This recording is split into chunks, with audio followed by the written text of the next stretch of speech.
내 남편은 월급 250만 원을 받는 경비원이다. 오늘 우리 집에는 대기업 회장님이 방문했고 친정아버지는 체면이 깎일까 두려워 남편을 주방으로 쫓아냈다. 하지만 잠시 후 회장님은 우연히 남편의 어깨에 남은 흉터를 보게 되었고 우리 가족이 숨기려 했던 남편의 진짜 모습이 세상에 드러나게 되었다. 내 이름은 백지윤. 남들이 보기엔 흔히들 복받은 집안이라 부르는 가정의 막내딸이다. 아버지 백동일은 20년 넘게 건축 자재 사업을 해오셨고 번듯한 저택에 고급 외제차까지 부족함 없이 살아오며 어디를 가나 대접받는 분이셨다. 어머니 윤정희 여사 역시 악한 분은 아니었지만 자식들의 진정한 행복보다 타인의 시선, 체면, 그리고 이른바 격이 맞는 조건을 그 무엇보다 중요하게 여기는 분이었다. 어릴 적부터 나는 귀에 못이 밝히도록 이런 말을 듣고 자랐다. 우리 집 딸은 아무나 만나선 안 된다. 결혼은 남자 한 사람을 만나는 게 아니라 그 집안의 간판과 결합하는 거야. 어릴 때는 그 말의 차가움을 온전히 이해하지 못했지만 성인이 되고 내게 호감을 보이는 사람들이 생겨나면서 그 의미를 뼈저리게 깨달았다. 부모님은 애정어린 눈빛이 아니라 집안의 재력, 직함, 은행 잔고라는 잣대로 사람을 평가했다. 솔직히 말해 아가씨 시절 내게 구애하는 남자는 적지 않았다. 깔끔한 정장 차림으로 금리와 투자, 프로젝트 이야기만 늘어놓던 은행원도 있었고 반짝이는 외제차를 몰고 올 때마다 값비싼 선물을 들고 오던 대리점 사장의 아들, 부모님이 직접 주선한 선자리에 나온 남자들도 있었다. 양가 부모가 마주 앉아 마치 나를 제가 받아야 할 상품처럼 올려놓고 흥정하듯 혼사를 논의하던 자리들. 어머니는 그런 사람들을 가장 마음에 들어 하셨다. 나를 방으로 끌고 가놨지만 단호한 목소리로 타일렀다. 지우나 여자의 팔자는 남편에게 달린 거야. 착한 말만 늘어놓는 사람을 고르는 멍청한 짓은 하지 마. 착한 심성이 평생을 먹여 살려주진 않는단다. 아버지의 방식은 더 직설적이었다. 찻잔을 테이블에 내려놓으며 나를 똑바로 쳐다보고 말씀하셨다. 번듯한 직업도 든든한 집안 배경도 없는 남자와 결혼하는 건 고생길을 자처하는 거다. 부모가 널 막다른 골목에 처박히라고 이렇게 애지중지 키운 줄 아느냐. 하지만 결국 내가 선택한 사람은 강태경이었다. 내 인생을 스쳐 지나갔던 그 잘난 남자들과 비교하면 내세울 것이 거의 없는 사람이었다. 외제차도 자가용도 부유한 집안도 번지르르한 직함도 없었다. 태경 씨는 지방의 평범한 농부 집안 출신이었다. 부모님은 1년 내내 농사를 지으셨고 농한기에는 막노동이나 일용직을 전전하며 생계를 꾸리셨다. 굶주리진 않았지만 여유와는 거리가 먼 삶이었다. 특수부대 파병까지 다녀온 군인이었던 그는 전역 후 이렇다 할 좋은 일자리를 찾지 못했다. 결국 그는 시 외곽 산업단지에 있는 대형 물류센터의 보안 경비원으로 취직했다. 정문을 지키고 출입 차량을 기록하며 밤에는 넓은 물류 창고를 순찰하는 것이 그의 일이었다. 비바람이 몰아치는 밤에도 우의를 입고 철조망을 돌며 자물쇠를 확인해야 했다. 그의 월급은 고작 250만 원 남짓. 우리 부모님의 눈에 그 액수는 거의 모욕에 가까운 숫자였다. 내가 태경 씨와 결혼하겠다고 선언한 날 거실에서 과일을 깎고 있던 어머니의 손이 허공에서 멈췄다. 어머니는 나를 한참 동안 바라보더니 헛웃음을 터뜨렸다. 기쁨이라곤 한치도 없는 비웃음이었다. 다시 말해봐. 경비원? 월급 250만 원? 지윤아, 너 지금 엄마랑 장난하자는 거지? 내가 대답도 하기 전에 퇴근하고 돌아온 아버지가 방문을 열고 나오며 차갑게 쏘아붙였다. 우리 집안의 남의 밑에서 문이나 지키는 놈을 사위로 들이는 일은 결단코 없을 거다. 나는 침묵했다. 상처받지 않아서가 아니라 아무리 설명해도 부모님은 들으려 하지 않을 것임을 알았기 때문이다. 그들의 눈에 태경 씨는 출발선부터 실격이었다. 가난하고 평범한 집안에 직업은 볼품없고 어른들 비위를 맞추는 번지르르한 말솜씨조차 없었으니까. 우리 집에 올 때마다 그는 그저 바른 자세로 앉아 묻는 말에 정직하게 대답할 뿐이었다. 허풍도 과장도 없는 그의 우직함은 오히려 부모님의 눈에 거슬렸다. 어머니는 포기하지 않고 끊임없이 다른 남자들과의 선자리를 강요했다. 은행 부지점장과 밥을 먹으라거나 아는 지인 집안의 아들을 만나보라며 나를 몰아세웠다. 그 남자들을 만날 때마다 나는 분명히 알 수 있었다. 그들은 나라는 사람 자체를 사랑해서 온 게 아니었다.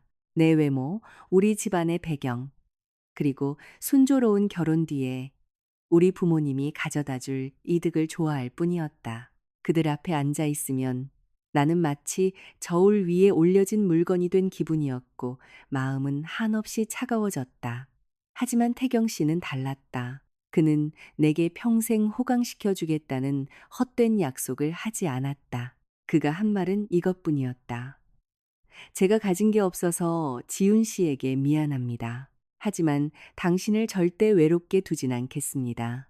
제 몸이 부서지는 한이 있어도 당신을 지킬 겁니다. 그 말은 화려하진 않았지만 내겐 그 어떤 달콤한 말보다 진실하게 다가왔다. 그는 돈은 없었지만 다른 남자들에게 없는 진정성과 자신보다 남을 먼저 생각하는 따뜻한 마음을 가졌다.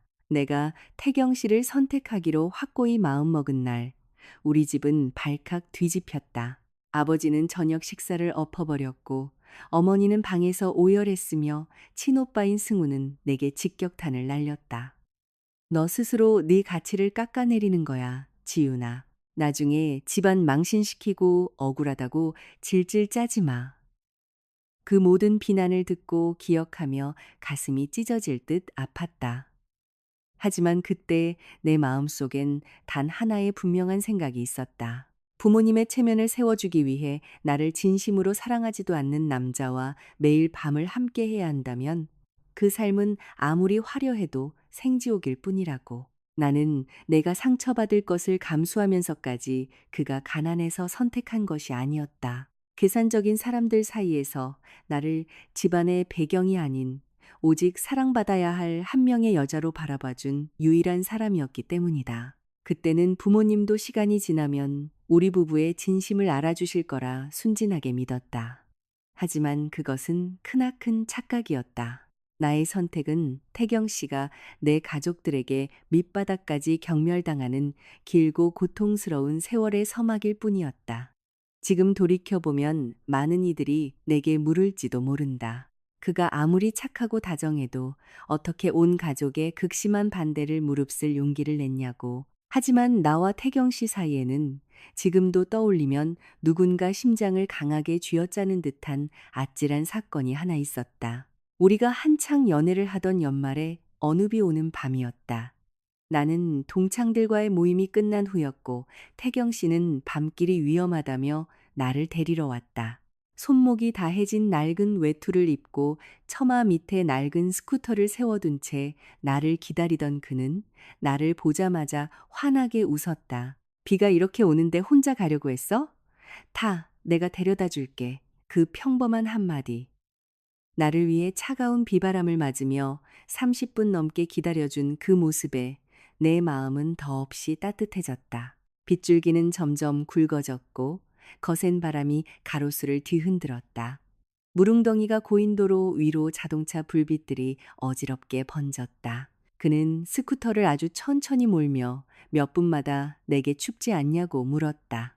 나는 뒤에 앉아 우위를 다리까지 끌어내리며 장난스럽게 말했다. 이렇게 천천히 가다간 내일 아침에나 집에 도착하겠어.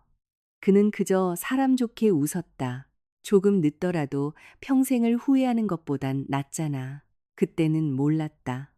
그 말이 불과 몇 분 뒤 수년 동안 나를 따라다니는 트라우마가 될 줄은. 우리 집 앞 사거리 근처에 다다랐을 때 침수된 도로 탓에 스쿠터 시동이 꺼져버렸다. 집이 멀지 않아 그는 내게 안전을 위해 먼저 인도로 걸어가라고 했고 자신은 뒤에서 스쿠터를 끌고 따라왔다. 그날따라 거리는 무섭도록 인적이 드물었고 거센 비바람에 상가들의 철제 간판이 요란하게 흔들렸다. 옷깃을 여미며 추위에 떨며 걷던 나를 위해 태경 씨는 한 손으로 스쿠터를 끌고 다른 한 손으로는 내 쪽으로 우산을 기울여 주었다. 정작 그의 반쪽은 비에 흠뻑 젖어 있었다. 우리가 횡단보도를 건너려던 찰나 모든 일이 너무도 순식간에 벌어졌다. 저 멀리서 미친 듯한 속도로 달려오는 승용차 한 대가 빗속을 뚫고 돌진해 왔다. 찢어질 듯한 엔진 굉음과 함께 상향등 불빛이 내 눈을 찔렀다. 나는 아스팔트 위에 발이 얼어붙은 듯 꼼짝도 할 수 없었다.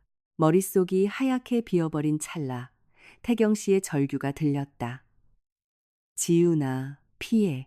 그는 나를 향해 몸을 날렸고 나를 인도 쪽으로 거칠게 밀어냈다. 나는 보도블록 위로 나동그라지며 찰과상을 입었다. 동시에 귀를 찢는 듯한 충돌음이 울려 퍼졌다. 승용차는 태경 씨를 들이받고 멀리 밀어냈고 그의 몸은 젖은 도로 위로 튕겨나갔다. 뺑소니 차는 곧바로 멈추지 않고 한참을 미끄러지다. 급브레이크를 밟았다. 나는 비명을 지르며 빗속에 미동도 없이 쓰러진 그를 향해 기어갔다.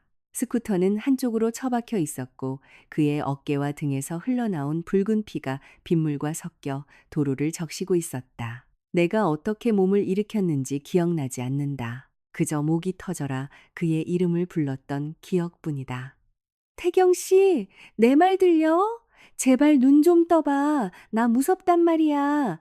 나는 그의 곁에 무릎을 꿇고 덜덜 떨리는 두 손을 어디에 두어야 할지 몰라 허공을 헤매었다. 찢어진 외투 사이로 피가 흥건했다. 태경 씨는 힘겹게 눈을 떴다.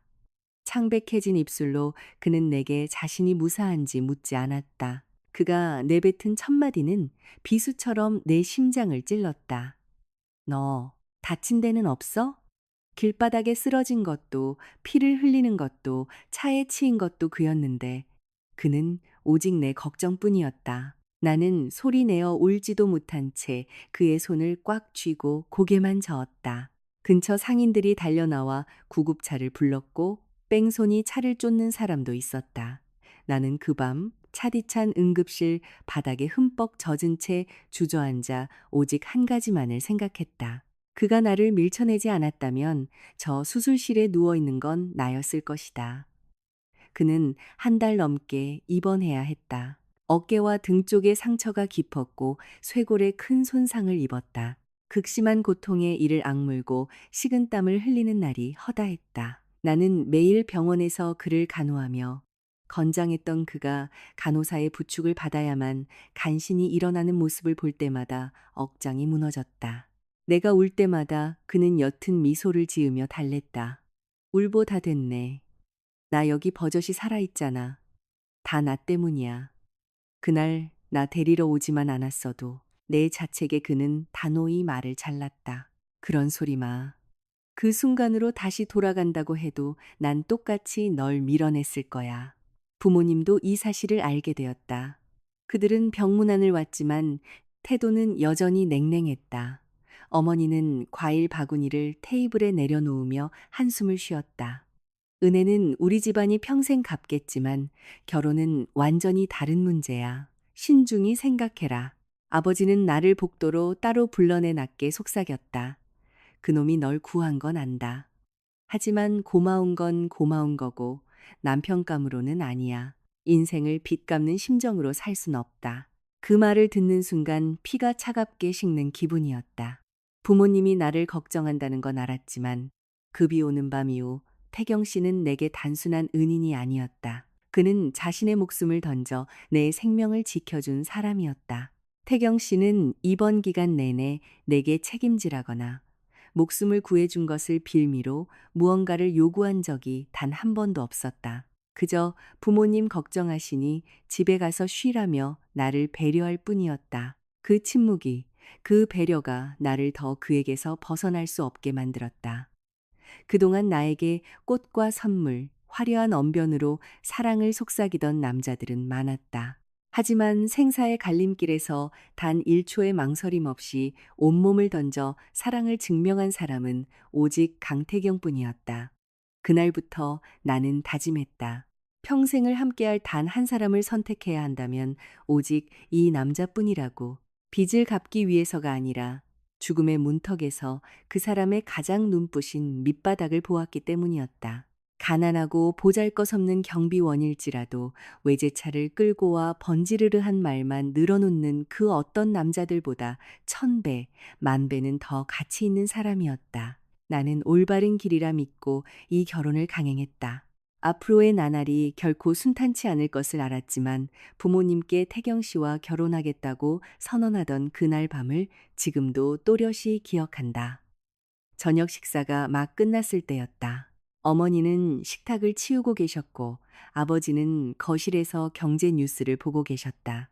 오빠 승우는 막 퇴근해 넥타이도 채 풀지 않은 상태였다. 나는 거실 한가운데 서서 두 손을 꽉 쥐었다. 이 한마디가 집안을 쑥대밭으로 만들 것임을 알았지만 더는 물러설 수 없었다. 아버지, 어머니, 저 생각 많이 했어요. 저 태경 씨랑 결혼하겠습니다. 순간 집안에 정적이 흘렀다. 텔레비전 소리만 공허하게 울릴 뿐이었다. 어머니는 들고 있던 그릇을 쟁반 위에 소리나게 내려놓았고 아버지는 천천히 고개를 돌려 나를 노려보았다. 단순한 실망감이 아니라 가문의 얼굴에 먹칠을 한 죄인을 보는 듯한 눈빛이었다. 아버지가 자리에서 벌떡 일어나며 억눌린 그러나 묵직한 목소리로 화를 냈다. 네가 지금 제정신이냐? 내가 그렇게 타일러 것만 기어코 그 경비원 논팽이랑 결혼하겠다는 거야? 나는 입술을 꽉 깨물고 작지만 분명하게 답했다. 그 사람 이름은 강태경이에요. 제가 선택한 사람입니다. 아버지는 헛웃음을 치며 현관 쪽을 가리켰다. 은혜? 은혜는 돈으로 갚으면 그만이야. 그놈이 널 한 번 구했다고 우리 집안이 굽실될 줄 아느냐? 병원비 대주고 일자리 하나 더 좋은데 꽂아주면 끝날 일이야. 하지만 남편으로는 절대 안 된다. 아버지의 말은 내 가슴에 찬물을 끼얹는 것 같았다. 부모님은 태경 씨가 내 목숨을 구한 일을 그저 돈으로 환산할 수 있는 거래 증서 정도로 취급했다. 나는 애써 평정심을 유지하며 말했다. 빚 갚으려고 결혼하는 거 아니에요. 그 사람 진심을 믿기 때문이에요. 아버지는 테이블을 주먹으로 내리쳤고 찻잔이 흔들리며 물이 튀었다. 가진 거 없이 진심만 있으면 다 같이 진흙탕에서 구르는 거야. 이 멍청한 거사. 어머니도 질세라 다가와 내 어깨를 쥐고 흔들었다. 지윤아, 왜 사서 고생을 하려 들어. 우리 집안 조건이면 얼마든지 잘난 놈들 줄을 섰는데 왜 집도 절도 없고 월급 250만 원 받는 논팽이한테 목을 매. 나중에 친척들 보기 부끄러워 어쩌려고 이래. 나는 울먹이는 어머니를 쳐다보며 마음이 찢어졌다. 나를 사랑해서 그러신다는 건 알지만 내 행복이 무엇인지는 한 번도 묻지 않으셨다. 벽에 기대어 팔짱을 끼고 있던 오빠 승우가 한마디 거들었다. 지유나 꿈깨. 남자의 알량한 착한 마음? 그거 돈 안 돼. 남자는 능력이 있어야 가정을 책임지는 거야. 나중에 뼈저리게 후회하고 오빠한테 살려달라고 빌지나 마. 나는 오빠를 노려보았다. 그의 눈엔 동생을 향한 걱정보다 격떨어지는 매제를 둬야 한다는 경멸만 가득했다. 그때는 알지 못했다. 스스로 능력 있다고 자부하던 오빠가 훗날 우리 집안을 얼마나 끔찍한 구렁텅이로 몰아넣을지를. 그날 이후 집안 분위기는 초상집 같았다. 아버지는 내게 말 한마디 건네지 않았고 어머니는 매일 눈물바람이었다. 어머니는 지인들에게 전화를 돌려 더 조건 좋은 선자리를 구하느라 혈안이 되셨다. 하루는 내 앞에 말끔한 정장을 입은 남자의 사진을 던지며 말했다. 어느 지점장이다. 집안도 빵빵해. 엄마 소원 셈치고 딱 한 번만 만나봐. 나는 사진을 조용히 밀어내며 대답했다. 어머니 그만하세요. 제 결심은 안 바뀝니다. 나의 지독한 고집에 부모님은 결국 백기를 들었다. 태경 씨를 인정해서가 아니라 집안 싸움이 밖으로 새어나가 남들의 입방아에 오르내리는 것이 더 두려웠기 때문이다. 결혼식 전날 아버지는 서재로 나를 불렀다. 결혼은 허락하마. 하지만 명심해라. 이건 네가 선택한 길이다. 나중에 피눈물 흘려도 절대 부모 원망하지 마라. 나는 묵묵히 고개를 끄덕였다. 이 결혼이 가족들의 눈엔 이미 실패한 거래로 낙인 찍혔다는 사실을 알기에 가슴 한편이 시려왔다. 우리의 결혼식은 소박했다. 태경 씨 쪽 하객은 시골에서 올라오신 연로한 부모님과 가까운 친척 몇 분이 전부였다. 수수한 옷차림에 투박한 말투를 쓰시던 시부모님은 화려한 웨딩홀에서 행여나 실수라도 할까봐 연신 움츠러 들어 계셨다. 우리 어머니는 예의 바른 미소를 지었지만 눈빛은 얼음장처럼 차가웠다. 아버지는 손님 맞이에만 열중할 뿐 사위에 대한 이야기는 입 밖에도 꺼내지 않았다. 태경 씨는 그 모든 냉대를 알아챘다. 양가 부모님께 인사하는 자리에서 그는 이렇게 말했다. 제가 가진 것은 많이 부족하지만 지윤 씨만큼은 평생 귀하게 아끼며 살겠습니다. 그 진심 어린 목소리에 나는 눈물을 쏟았지만 아버지는 끝내 고개를 돌려버렸다. 결혼 후 부모님은 뜻밖에도 우리 부부에게 친정에 들어와 살 것을 제안했다. 막내딸이라 곁에 두고 싶고 집도 넓은데 굳이 나가서 월세 내며 고생할 필요 없지 않니? 핑계는 그럴듯했다. 하지만 나는 그들의 진짜 속내를 알았다. 나를 통제 아래 두고 싶어 했고 내가 모든 걸 버리고 선택한 이 가난한 남자가 언제 무너지는지 똑똑히 감시하고 싶어 했다는 것을. 나는 태경 씨에게 처가살이가 불편하지 않겠냐고 조심스레 물었다. 그는 옅게 웃으며 대답했다. 네가 여기 있는 게 마음이 편하다면 난 상관없어. 네가 슬퍼하지만 않으면 돼. 그렇게 태경 씨의 혹독한 처가살이가 시작되었다. 그가 낡은 캐리어를 끌고 우리 부부가 쓸방으로 들어오던 날, 나는 짐을 풀다 말고 가슴이 무너져 내렸다. 옷장 한 구석을 채운 그의 짐이라곤. 빛바랜 일상복 몇 벌, 낡은 수첩들, 칼같이 각을 잡아 개어놓은 옛 군복 한 벌, 그리고 파병 시절 부대원들과 찍은 사진 한 장이 전부였다. 모든 것을 돈과 직함으로 평가하는 이 차가운 집안에 너무도 소박한 과거를 가진 남자가 발을 들인 것이다. 앞날이 가시밭길일 거라는 예감은 틀리지 않았다. 처음 몇 주부터 태경 씨는 집안의 감시 대상이자 조롱거리가 되었다. 아버지는 가족들이 다 모인 식사 자리에서 뻔히 아는 태경 씨의 월급을 대놓고 물었다. 태경 씨가 솔직하게 250만 원 정도 됩니다. 라고 대답하자 아버지는 입꼬리를 비틀며 코웃음을 쳤다.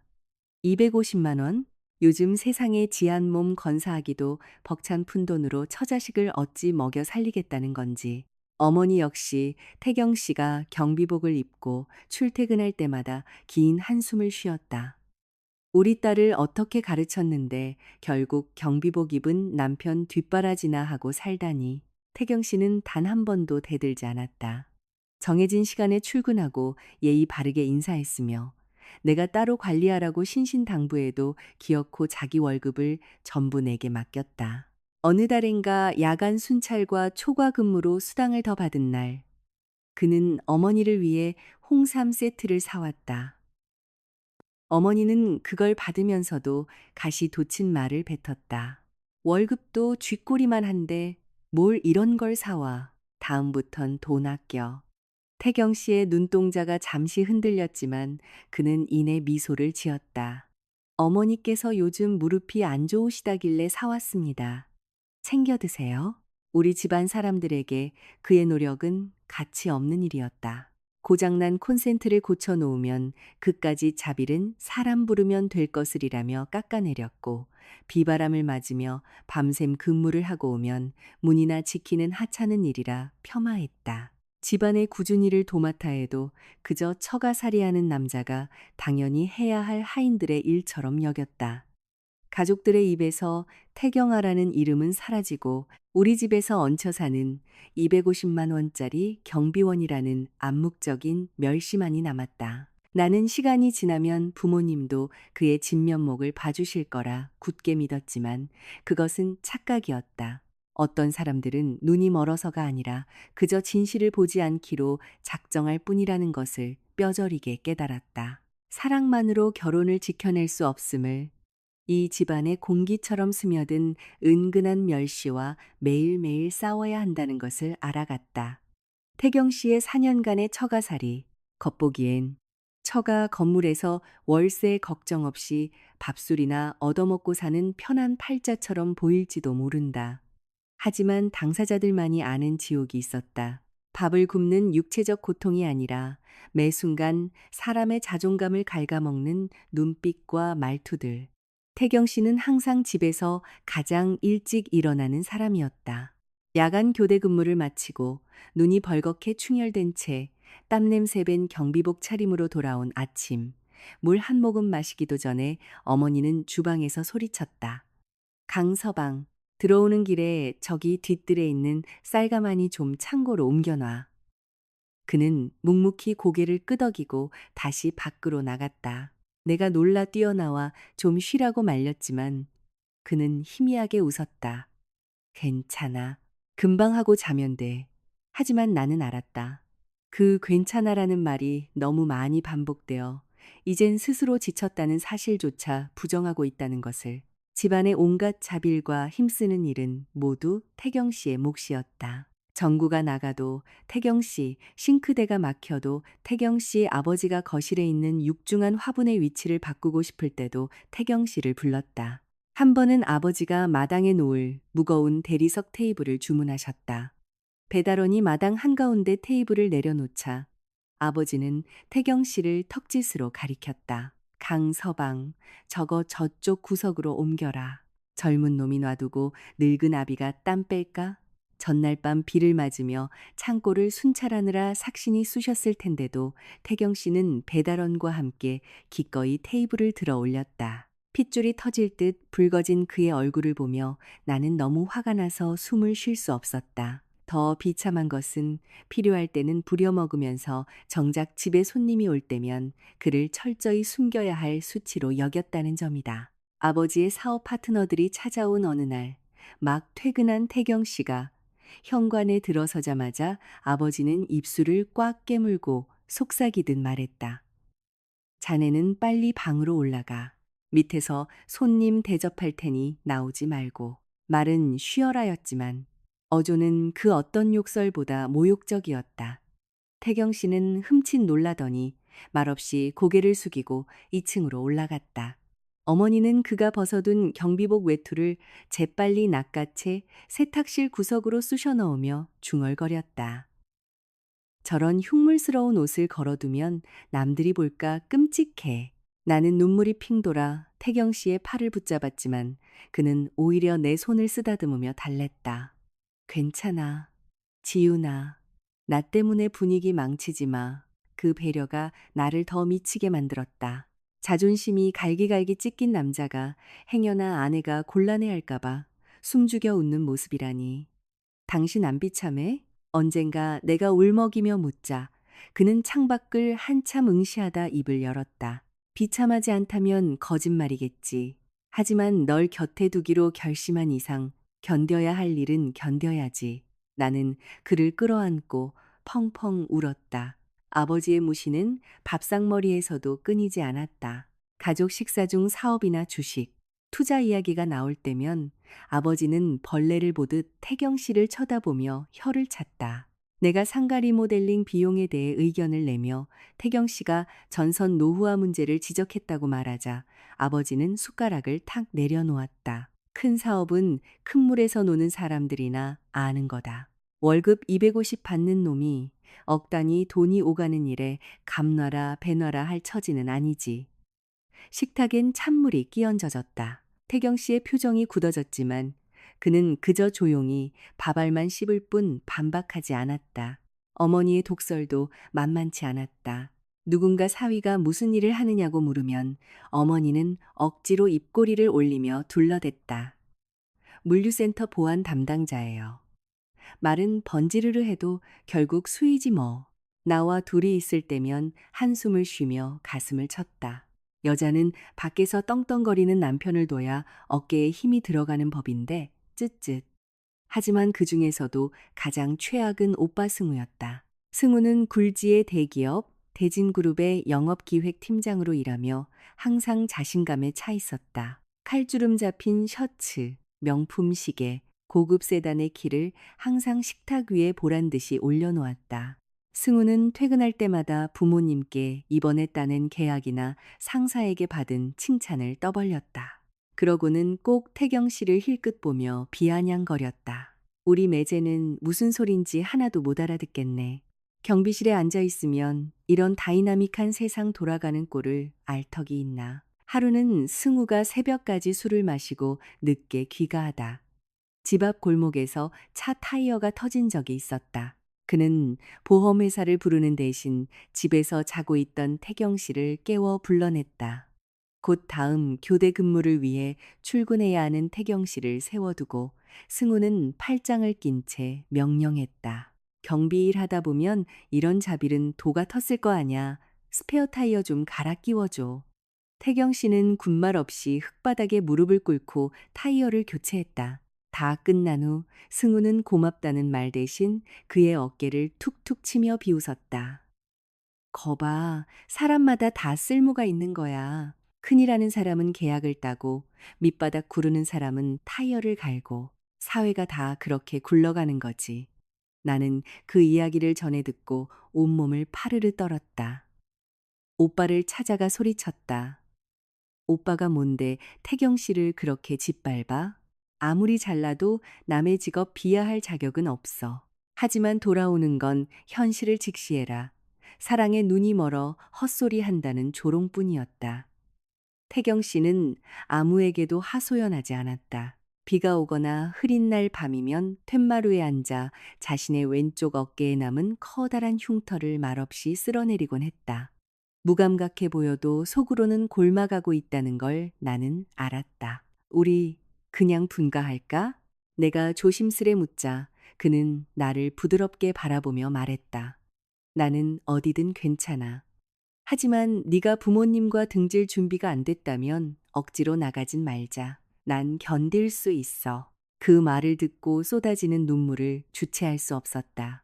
내 울타리가 되어줄 줄 알았던 가족이 도리어 내 남편을 병들게 하는 지옥이 되어버린 현실이 너무 원망스러웠다. 하지만 나는 몰랐다. 태경 씨의 그 묵묵한 인내가 영원히 짓밟히지만은 않을 것임을.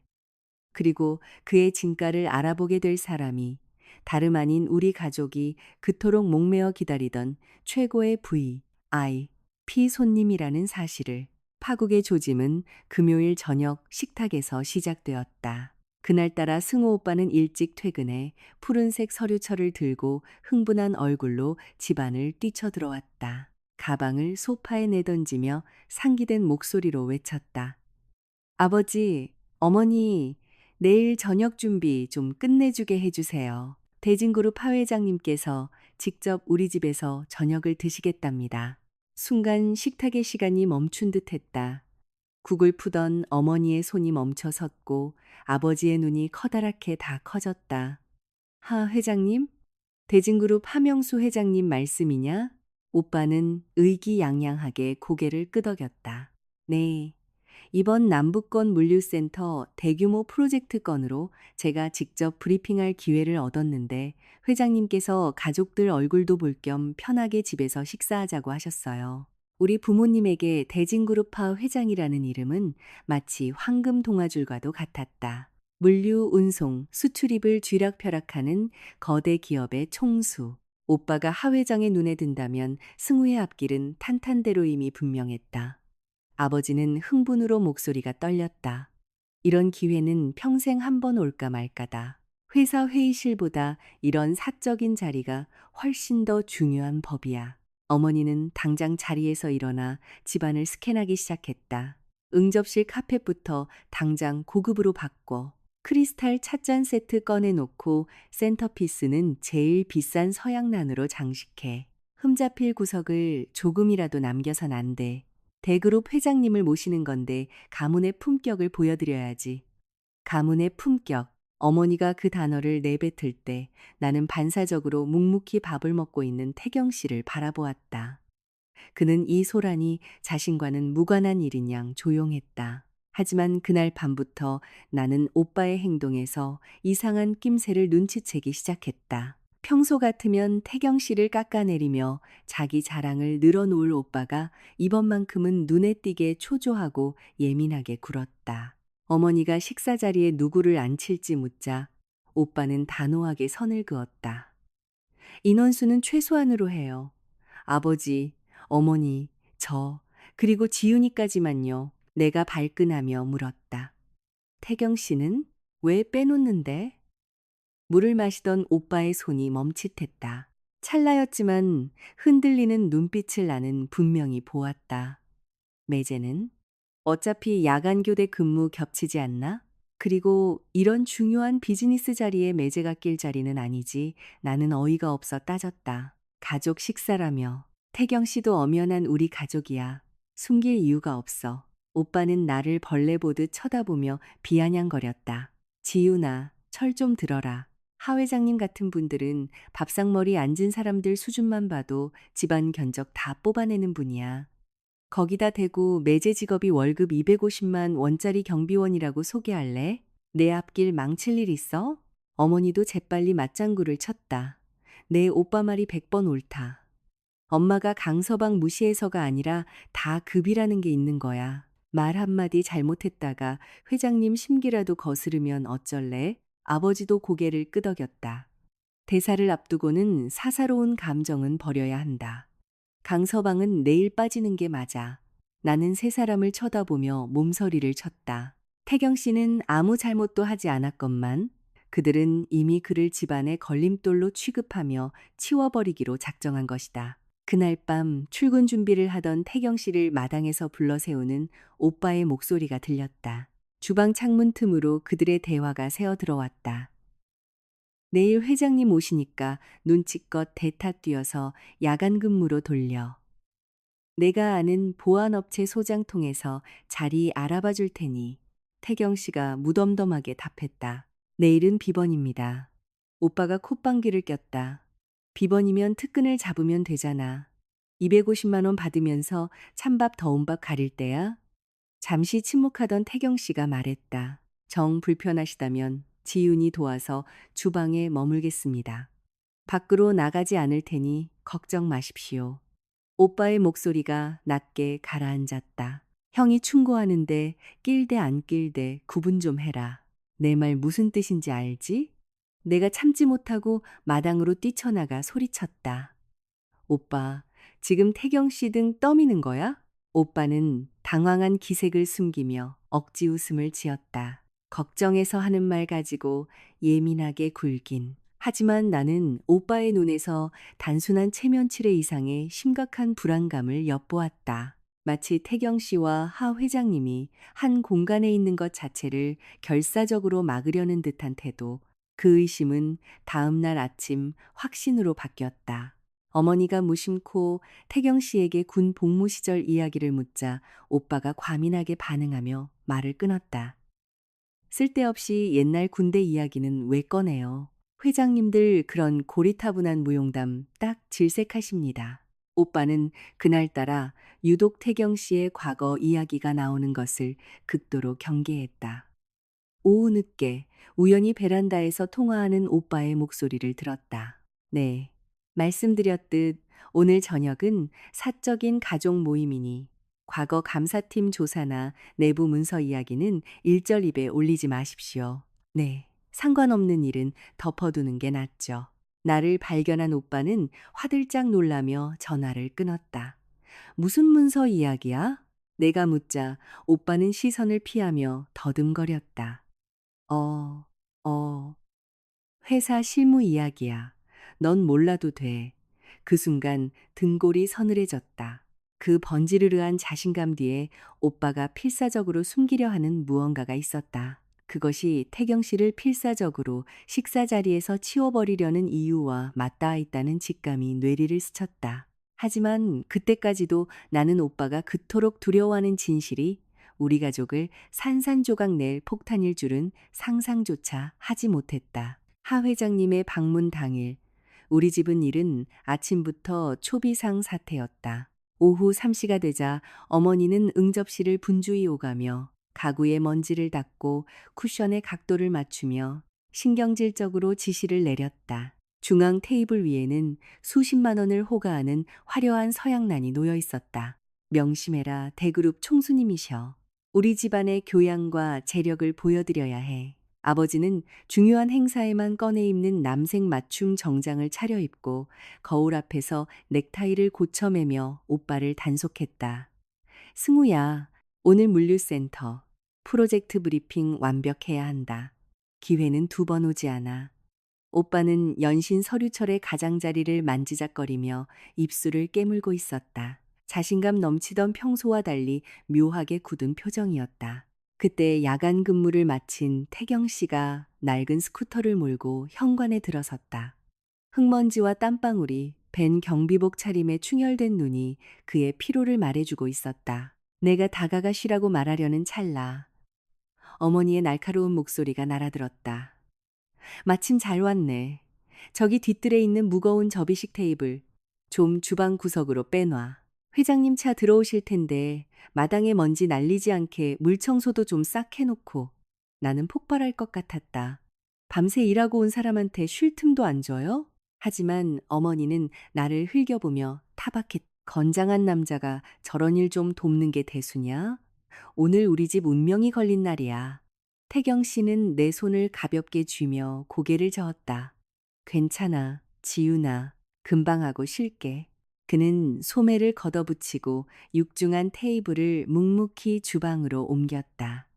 그 모습을 팔짱을 낀 채 지켜보던 오빠가 입꼬리를 비틀며 빈정거렸다. 역시 마길은 매제가 제격이네.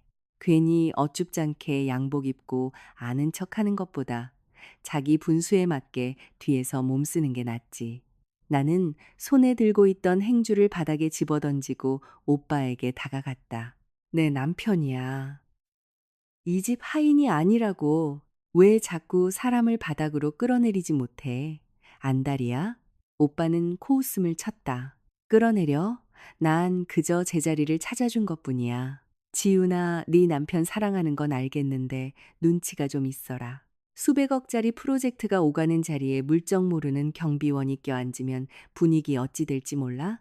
아버지가 서재에서 나와 언성을 높였다. 그만들 못해. 승우 인생이 걸린 날이다. 지훈이 넌 쓸데없는 고집 피우지 말고 조용히 해. 나는 억울함과 분노에 입술을 깨물었다. 태경 씨는 말없이 마당 한 구석에서 청소 호스를 쥐고 있었다. 잠시 후 오빠가 창고에서 무언가를 꺼내왔다.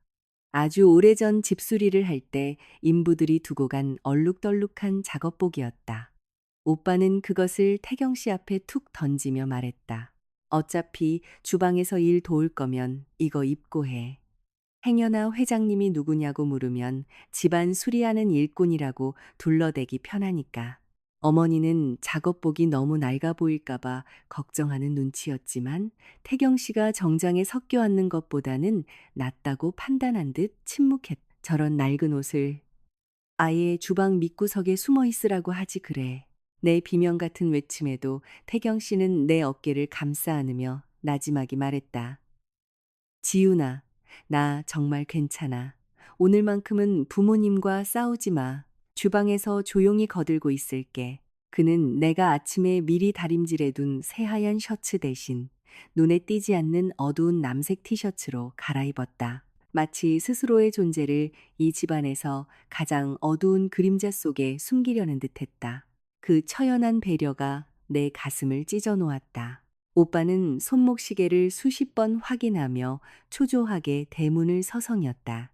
유독 주방 쪽을 신경질적으로 힐끔거리는 오빠의 눈빛에는 태경 씨가 행여나 거실로 나올까봐 두려워하는 공포가 서려 있었다. 저녁 7시 정각, 검은색 최고급 세단 한 대가 미끄러지듯 우리 집 마당으로 들어섰다. 오빠가 누구보다 빨리 차 문 앞으로 달려가 허리를 90도로 굽혔다. 어유, 하 회장님, 누추한 곳까지 와주셔서 영광입니다. 차에서 내린 하명수 회장은 60대 후반의 꼿꼿하고 기품 있는 풍채를 지녔다. 번잡한 치장 없이 단정한 짙은 회색 정장 차림이었지만 눈빛 한 번에 주변의 공기를 압도하는 카리스마가 있었다. 아버지는 두 손으로 회장의 손을 감싸주며 굽실거렸다. 누추한 저희 집안에 대그룹 총수님께서 발걸음해 주시다니 가문의 영광입니다. 부족한 저희 승우, 앞으로 잘 부탁드립니다. 하 회장은 정중하게 웃으며 화답했다. 백 사장님 과찬이십니다. 그저 가족분들과 편하게 저녁 한 끼 하러 온 건데요. 오빠는 재빠르게 하 회장을 응접실로 안내했다. 나는 눈여겨보았다. 오빠가 회장님을 앉힌 자리는 태경 씨가 있는 주방 쪽이 전혀 보이지 않는 사각지대였다. 오빠는 테이블 위에 푸른색 서류철을 올려놓으며 목청을 가다듬었다. 회장님, 식사 전에 잠시 남북권 물류망 개선안에 대해 핵심만 브리핑해 드려도 되겠습니까? 하 회장은 고개를 끄덕였지만 서류를 흘끗 보는 그의 시선에는 수많은 위선자들을 간파해낸 노련함이 묻어났다. 내가 차를 내어가기 위해 주방 문을 열었을 때 태경 씨는 개수대 앞에서 무거운 전골 냄비를 닦고 있었다. 팔을 걷어붙인 그의 이마에 땀방울이 맺혀 있었다. 이 집에서 가장 헌신적이고 묵묵히 견뎌온 내 남편이 가장 화려한 식사 자리에서 철저히 배제된 채 주방의 그림자로 전락해버린 현실. 나는 입술을 꽉 깨물고 찻잔이 놓인 쟁반을 들고 거실로 나갔다. 하 회장이 차를 한 모금 마신 뒤 나를 쳐다보며 부드럽게 물었다. 이쪽은 승우군의 여동생인가 보군. 내가 고개를 숙이자 어머니가 재빨리 끼어들었다. 네, 저희 막내딸 지은입니다. 참한 아이죠. 우리 승우는 어려서부터 똑 부러져서 대진그룹 입사하고 밤낮 없이 회장님 은혜에 보답하려 애쓰고 있습니다. 오빠는 겸손을 가장한 미소를 지었지만 눈빛은 내게 당장 들어가라는 무언의 압박을 보내고 있었다. 하 회장이 찻잔을 내려놓으며 가볍게 물었다. 가족은 이게 다입니까? 다른 식구는 없고? 내가 입을 떼기도 전에 오빠가 황급히 대답했다. 네, 저희 식구들 뿐입니다. 아, 주방에 음식 돕는 도우미가 한 명 있긴 합니다만 곧 상을 내올 겁니다. 도우미? 나는 그 자리에 얼어붙었다. 친척도 손님도 아닌 도우미? 내 남편을, 이 집안의 사위를, 저 잘난 오빠의 입신양명을 위해 도우미로 전락시킨 것이다. 어머니가 식탁보 아래로 내 손목을 강하게 꼬집었다. 입 다물어. 그 매서운 눈빛, 내 속은 활활 타오르는데 주방에서는 규칙적인 칼질 소리만 평온하게 들려왔다. 태경 씨는 그 모욕적인 호칭을 다 들었을 텐데도 멈추지 않았다. 마치 그 멸시에 익숙해진 사람처럼. 하 회장의 미간이 아주 미세하게 찌푸려졌으나 그는 더 묻지 않았다. 아버지는 분위기를 전환하려 크게 웃었다. 하하, 사람을 하나 썼습니다. 자, 회장님, 브리핑 들으시지요. 오빠는 신이 나서 서류를 넘기며 떠들기 시작했다. 이쪽 남북권 우회로를 타면 물류 시간을 12시간 단축할 수 있습니다. 제가 중간 브로커 업체들과 미리 선을 닿아두어서 절차를 대폭 간소화할 수 있습니다. 초기 비용은 조금 들지만 하 회장의 표정은 무덤덤했다. 하지만 오빠가 중간 브로커 업체, 절차 간소화라는 단어를 꺼낼 때마다 회장의 눈빛이 차갑게 가라앉는 것을 나는 직감할 수 있었다. 그 중간 업체들, 우리 그룹 내부 감사팀의 검증을 거친 곳들인가? 회장의 날카로운 질문에 오빠의 목소리가 살짝 떨렸다. 아, 그게 실무적으로 관행상 진행 속도를 높이려다 보니 하 회장은 차가운 미소를 지었다. 속도가 빠른 건 좋지만 편법으로 낸 길은 반드시 무너지는 법이지. 오빠의 얼굴에서 핏기가 가셨다. 무거운 공기를 깨고 어머니가 식사 준비가 다 되었다며 모두를 다이닝룸으로 이끌었다. 테이블 위에는 최고급 도미찜, 한우 갈비구이, 전복 요리와 비싼 양주가 번쩍이고 있었다. 회장님, 차린 건 없지만 편히 드시지요. 어머니의 간드러진 목소리에 구역질이 날 것 같았다. 나는 말없이 찬장에서 수저 한 벌을 더 꺼내왔다. 그리고 태경 씨가 앉아야 할 빈자리에 그 수저를 소리나게 내려놓았다. 아버지의 얼굴이 험악하게 일그러졌다. 지윤아, 너 지금 뭐 하는 짓이냐? 아버지가 으르렁거렸다. 나는 회장님이 듣든 말든 상관없이 똑바로 아버지를 쳐다보며 말했다. 태경 씨는 제 남편이에요. 가족 식사에 남편이 같이 밥을 먹는 건 당연한 일입니다. 테이블에 얼음물이 끼얹어졌다. 오빠가 이를 악물며 내게 속삭였다. 너 진짜 미쳤어? 하 회장님 앞에서 집안 망신시킬 작정이야? 그 순간 태경 씨가 모락모락 김이 나는 도미찜 접시를 들고 주방에서 걸어 나왔다. 어두운 남색 티셔츠 차림의 그는 식당 한가운데에 서서 굳어버린 우리 가족들을 보았다. 아버지는 분노를 참지 못하고 태경 씨에게 삿대질하며 소리쳤다. 누가 여기로 나오라고 했어. 당장 음식 내려놓고 주방으로 도로 안 들어가. 하 회장은 들고 있던 수저를 내려놓았다. 분위기가 험악해지자 오빠가 태경 씨의 손에서 억지로 접시를 빼앗으며 윽박질렀다. 매제, 눈치 없게 왜 이래? 빨리 밑으로 내려가. 급이 맞아야 한 상에 앉지. 어머니도 쩔쩔매며 회장님의 눈치를 보았다. 아유, 회장님, 죄송합니다. 애가 경비 일을 하다 보니 눈치가 없어서 그때였다.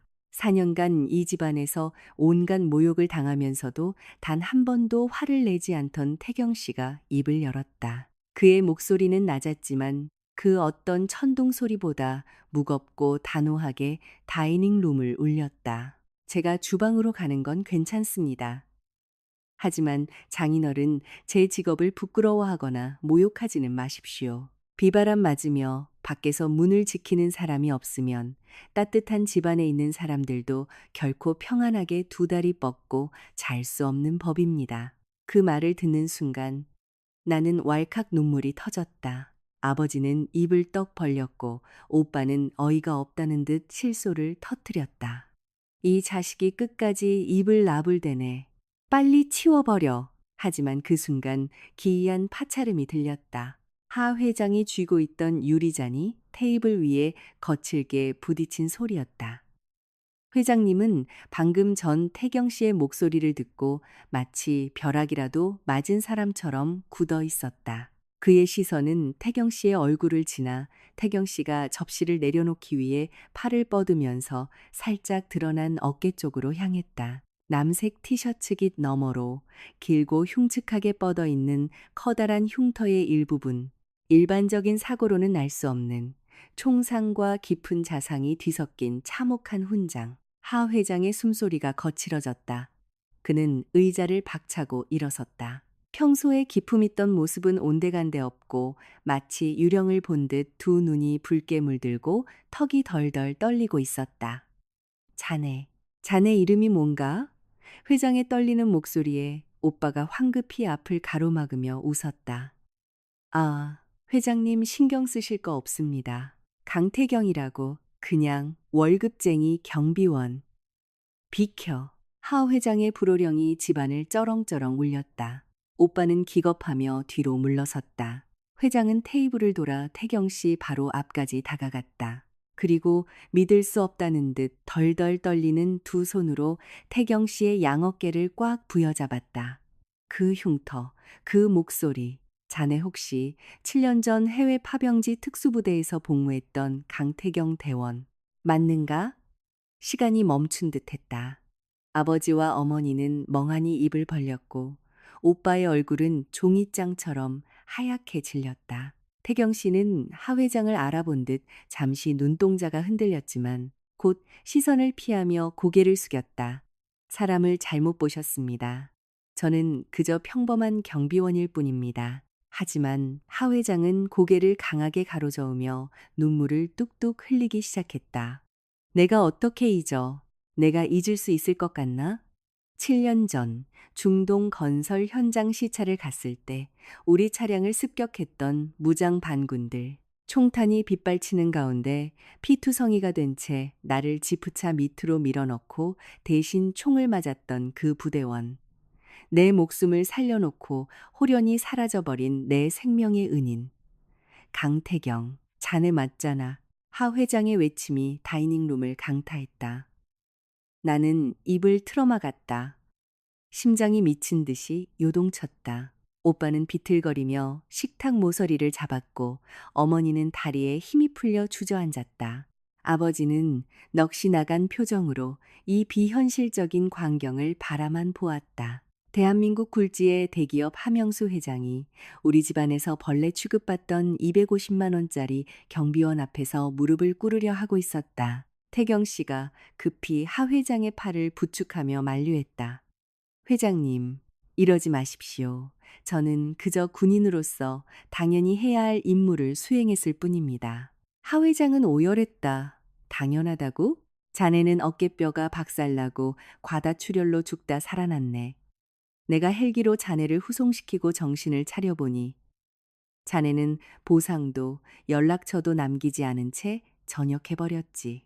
내가 지난 수년간 대진그룹의 정보망을 총동원해 자네를 얼마나 미친 듯이 찾아 헤맸는지 아는가.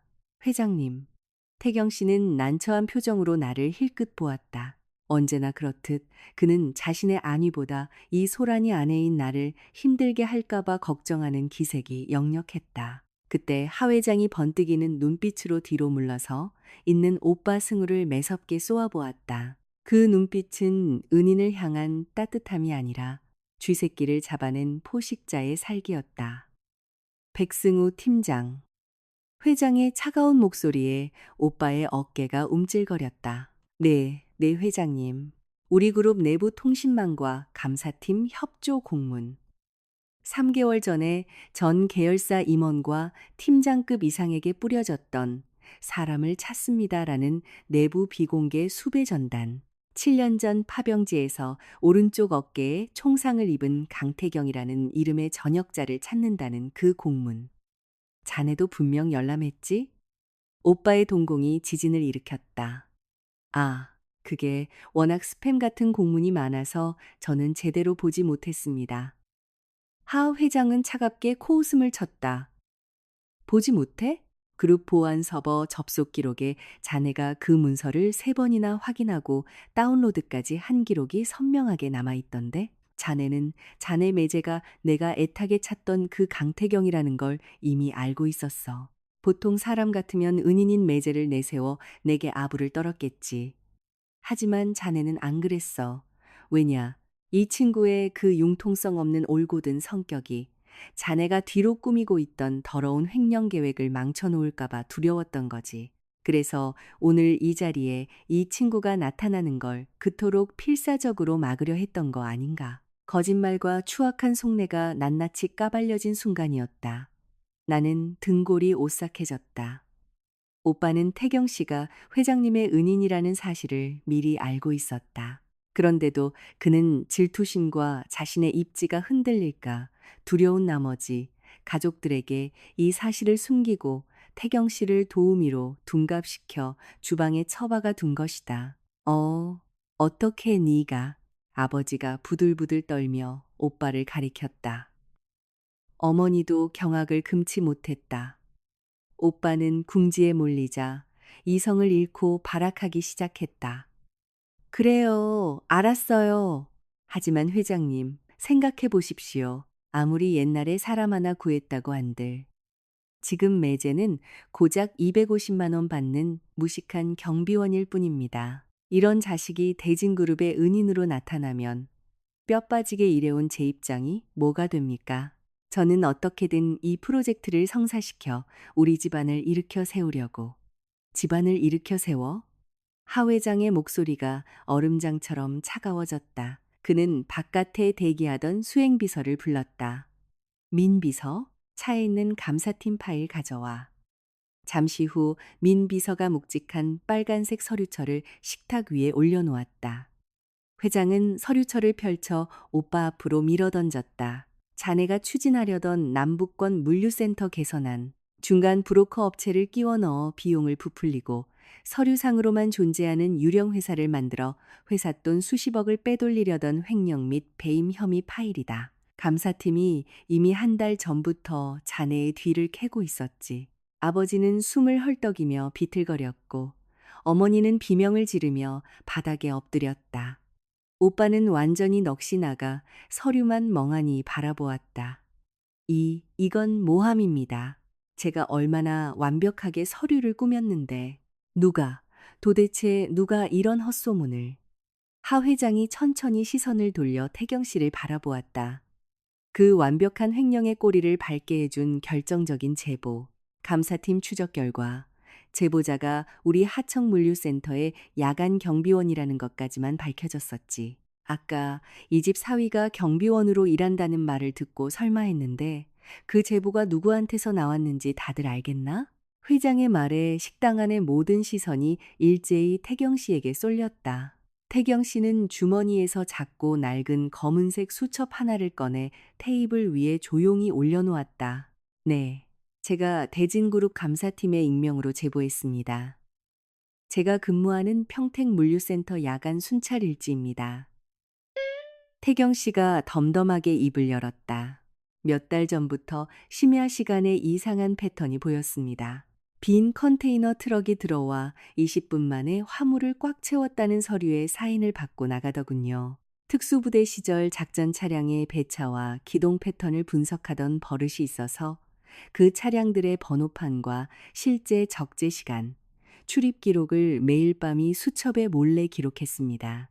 제 형님께서 연루된 거대한 비리인 줄은 꿈에도 모른 채 말입니다. 그 낡은 수첩. 내가 밤마다 보았던 태경 씨가 식탁 구석에 앉아 몽당 연필로 꾹꾹 눌러 쓰던 그 수첩이었다. 비바람을 맞으며 묵묵히 정문을 지키던 250만 원짜리 경비원이 수백억을 주무르며 가족들을 호령하던 엘리트 팀장의 거대한 부패를 잡아낸 것이다. 직위도 권력도 없는 자의 우직함이 헛된 욕망과 편법으로 쌓아 올린 모래성을 무너뜨린 순간이었다. 오빠는 그 자리에 털썩 무릎을 꿇었다. 모든 것이 끝났음을 깨달은 자의 참혹한 굴복이었다. 하 회장은 차갑게 오빠를 내려다보며 말했다. 진짜 무능한 자는 밑바닥에서 일하는 자가 아니라 남을 짓밟고 거짓으로 꼭대기에 오르려는 자네 같은 인간이다. 민비서, 백승호 팀장에 대한 경찰 고발 조치 당장 실행해.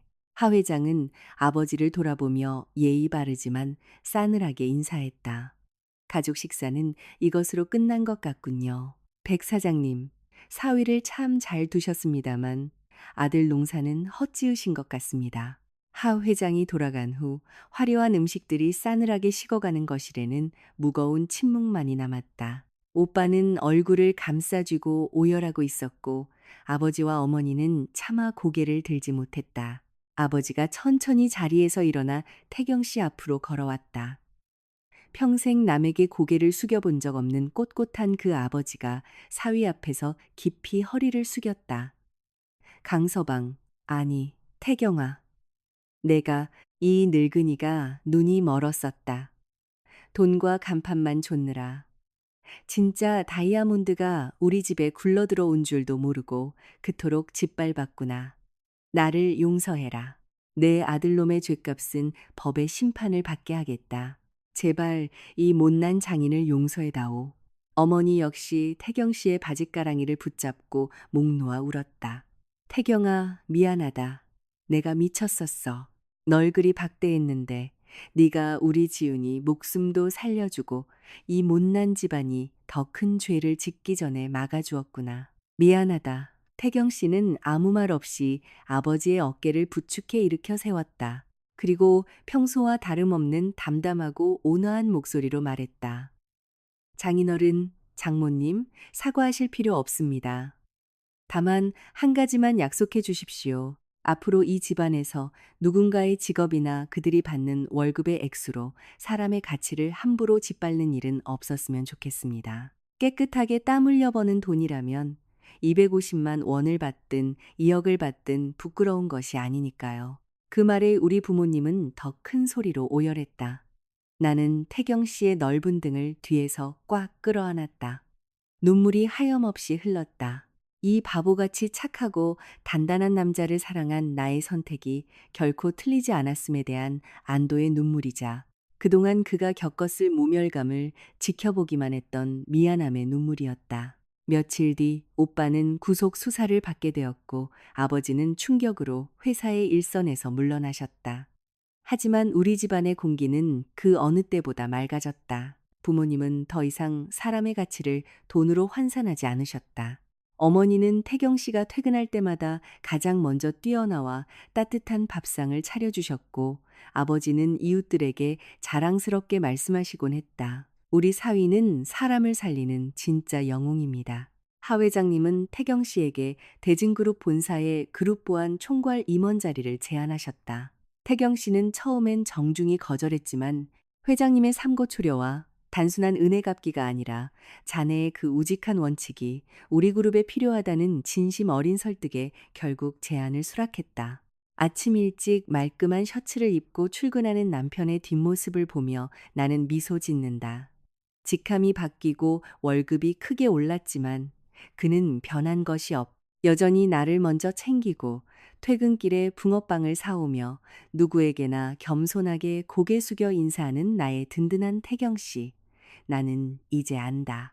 높은 자리에 있다고 해서 모두가 우러러보는 것은 아니며 보이지 않는 곳에서 조용히 자신의 자리를 굳건히 지키며 살아가는 사람이야말로 언젠가 진정한 빛을 발한다는 것을. 내 남편은 그걸 내 인생 전체를 걸고 증명해준 유일한 사람이다.